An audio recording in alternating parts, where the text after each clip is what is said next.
It's a thinly veiled threat. The Ukrainian president warning against the participation of Russian and Belarusian athletes during the 2024 Olympics.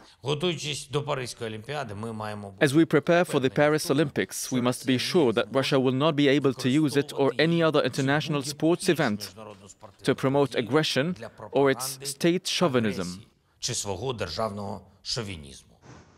Last week, the International Olympic Committee indicated that there could be room for Russian and Belarusian athletes to compete. It said it was necessary to explore a pathway for their participation under strict conditions. One of these is that they would not be allowed to represent their countries, a proposal that's failed to please either Kyiv or Moscow. I would like to underline once again that any attempts to squeeze Moscow out of international sports are doomed to fail. This should be understood by those who say they stand for high moral principles and the separation of sport from politics.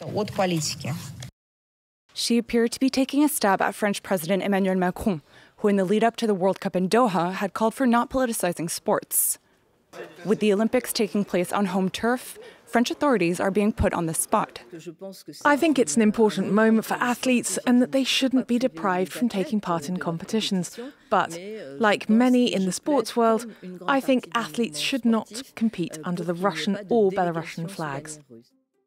Russia's participation in the Olympics in recent years has been marred by controversy. Between doping scandals and the Sochi Winter Games, which were tainted by the Maidan protests in Ukraine. Several Ukrainian athletes even decided to quit the Games.